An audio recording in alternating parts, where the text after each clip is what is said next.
a recordar que el tema que estamos mirando es perdón divino, y dentro de perdón divino estamos viendo el perdón divino prometido. Habíamos estado mirando Isaías 43:25, 44:22, el 55:7, y ahora hemos estado viendo Jeremías. Vimos el 5:1, el 31:34, y ahora vamos para 33:8. Y hemos leído el capítulo, vamos a mirar del 1 al 9. Dice entonces, vino palabra de Jehová otra vez a Jeremías la segunda vez, estando él aún preso en el patio de la cárcel, diciendo. Entonces estaba Jeremías preso, ¿cierto? Preso en el patio de la cárcel. ¿Y qué dijo? ¿Qué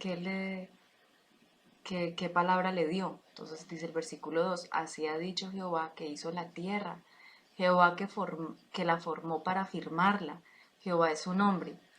Esto me recuerda, a mí me quedó sonando mucho la palabra que leímos la vez pasada en el 31, en donde habla acerca de que Él da la ley para la luna, ¿cierto? O sea, Él sostiene todo el firmamento, Él sostiene toda la tierra. Entonces, Él dice acá, así ha dicho Jehová que hizo la tierra, Jehová que la formó para firmarla, Jehová es su nombre. Entonces, como que él habla presentándose de quién es el Dios todopoderoso que hizo los cielos, la tierra, ¿cierto? Y le dice en el versículo 3, esto que hace parte de algo de un versículo que uno, mientras que estamos orando, en la oración, en la intercesión, se usa mucho, que es, clama a mí y yo te responderé y te enseñaré cosas grandes y ocultas que tú no conoces. Vemos cómo el Señor le gusta que nosotros hagamos esto de clamar. Y podemos decir, bueno, pero ¿qué es clamar? Clamar es diferente a orar, clamar es diferente a simplemente hacer una oración. Cuando nosotros hablamos de la palabra clamar o clamor, eso se está refiriendo a un desgarro del ser de uno delante de la presencia del Señor.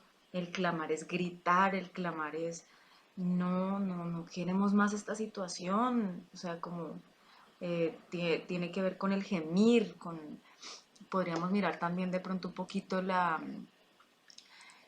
que significa la palabra, significado de clamor o de clamar. Dice que un clamor es una voz lastimosa que refleja aflicción, congoja, angustia o desolación. Dice que el término suele utilizarse en referencia a pedidos o expresiones de las víctimas de hechos trágicos. Imagínate, la madre de un joven asesinado en un robo puede hablar con los medios de comunicación para transmitir su clamor y exigir justicia. Entonces no es una cosa como igual a la oración que yo tengo con el Señor, una oración calmada. Yo le estoy hablando y diciéndole, no, mira, Señor, es que a mí me pasa esto y lo otro, sino que es gritar, dar voces pidiendo ayuda. ¿Mm? Es esa palabra así como que lo conmueve a uno, que dice uno, ay Dios mío, esta oración está, sí, esta oración está muy fuerte, muy duro, porque uno mismo se conmueve escuchar cuando otra persona está clamando. Entonces, y vemos en diferentes oportunidades como el Señor lo dice, ¿no? Pero no es como que actuemos clamar, sino, no, clamemos, o sea, pongámonos en una posición de intercesión, no solamente de respeto, no solamente de que cuando estamos delante de la presencia del Señor, sentaditos, sino que el Señor le gusta esto, Él quiere que nosotros lo hagamos, que clamemos a Él, no porque Él tenga satisfacción en lo malo que nos pase a nosotros, no, sino porque Él quiere ver que nosotros nos doblegamos delante de la presencia del Señor y que le damos a Él el control de las cosas. Entonces clamemos a Él nos va a responder, Él nos va a enseñar cosas grandes y ocultas que nosotros no conocemos. O sea, no solamente nos va a responder, sino que nos va a enseñar cosas tremendas, cosas grandes y cosas ocultas que nosotros no conocemos. Hemos estado clamando al Señor o hemos estado orando o hemos estado pidiéndole al Señor, Padre, mira, nosotros queremos ser libres, muéstranos, ¿cierto? Revélanos qué es lo que pasa, qué es lo que sucede. Y en la medida que nosotros sigamos haciéndolo, el Señor lo va a hacer, Él va a responder, pero es necesario, y el clamor también está asociado como una cosa de perseverancia, ¿no?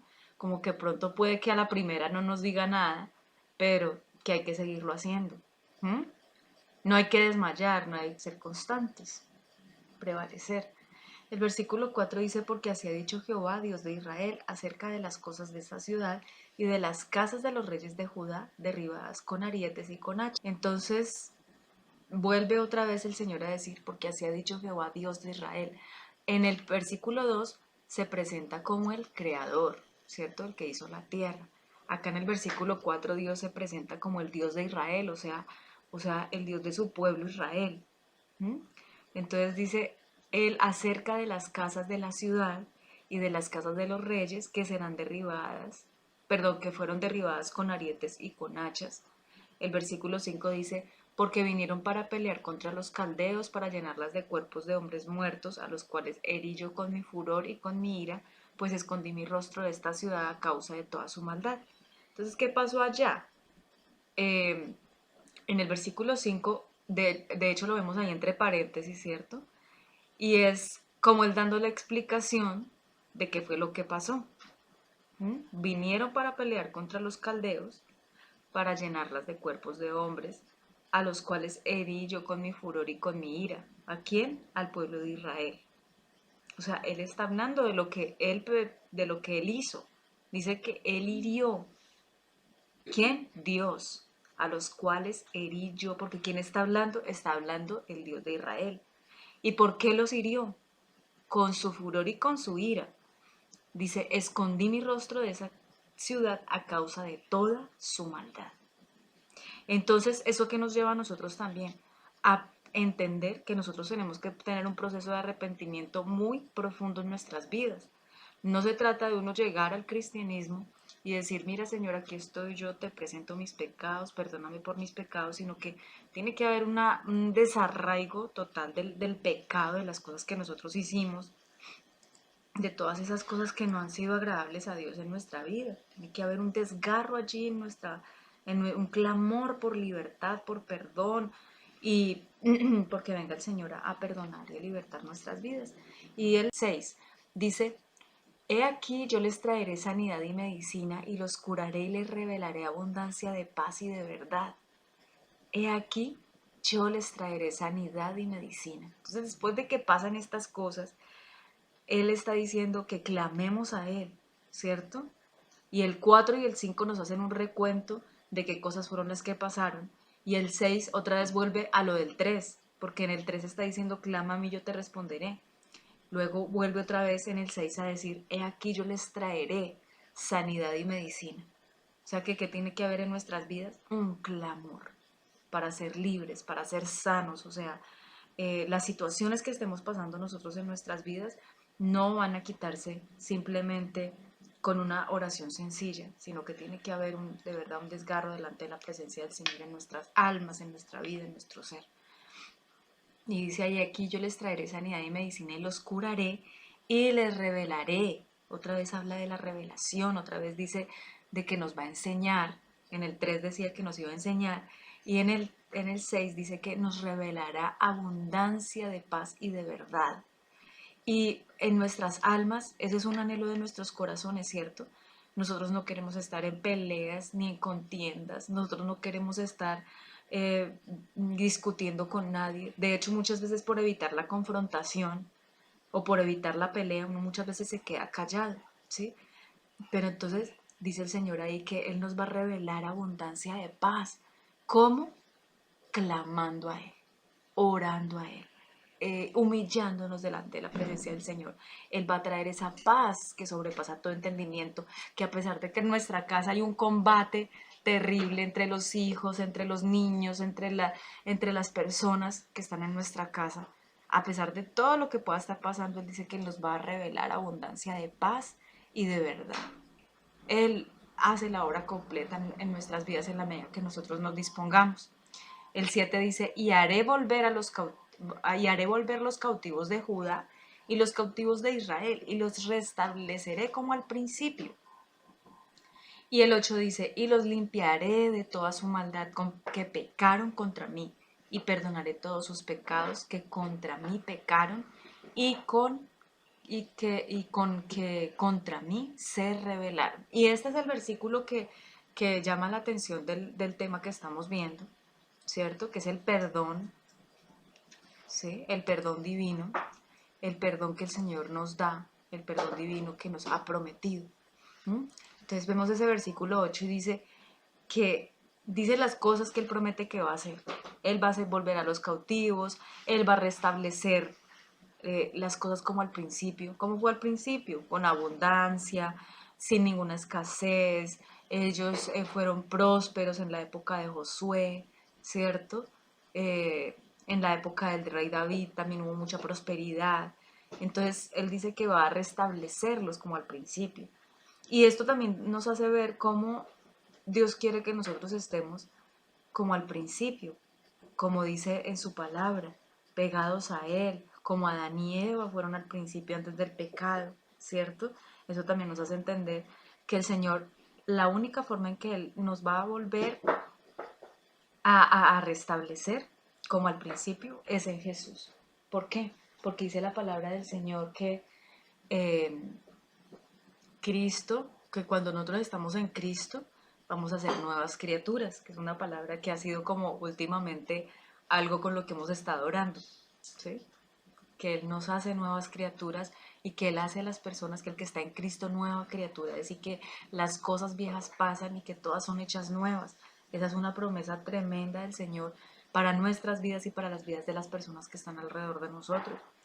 Entonces dice ahí, y los limpiaré de toda su maldad con que pecaron contra mí. Entonces, hará volver a los cautivos. Es decir, ¿y cuáles son los cautivos en el caso nuestro aquí para la época actual? El que está cautivo es el que está en el pecado, en las tinieblas, en toda la cautivos con el enemigo, ¿cierto? Está ahí en cautividad de adicciones, en, bueno, toda esa cantidad de cosas que la persona quiere y sigue como un alma que no se sacia, porque necesita más y más, cada vez más de esas cosas que no son agradables a Dios. Pero entonces el Señor es el que trae saciedad a nuestra alma. Entonces o sea, hace volver a los cautivos, los restablece. Y en el 8 dice que los limpia. ¿De qué? De toda la maldad con que pecaron contra Dios. Y otro punto, los perdonaré. Entonces ahí vemos 4 puntos importantes. Entonces hará volver a los cautivos, los va a restablecer, los va a limpiar, los va a perdonar. ¿Sí?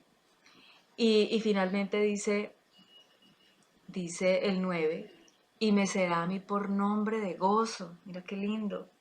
Me será a mí por nombre de gozo, de alabanza y de gloria entre todas las naciones de la tierra, que habrán oído todo el bien que yo les hago. Temerán y temblarán de todo el bien y de toda la paz que yo les haré. Imagínate eso tan impresionante. El nombre del Señor va a ser gozo para nosotros cuando pasen esas cosas. Entonces, ¿qué va a pasar? Va a haber libertad de la cautividad, nos va a restablecer, nos va a limpiar, nos va a perdonar.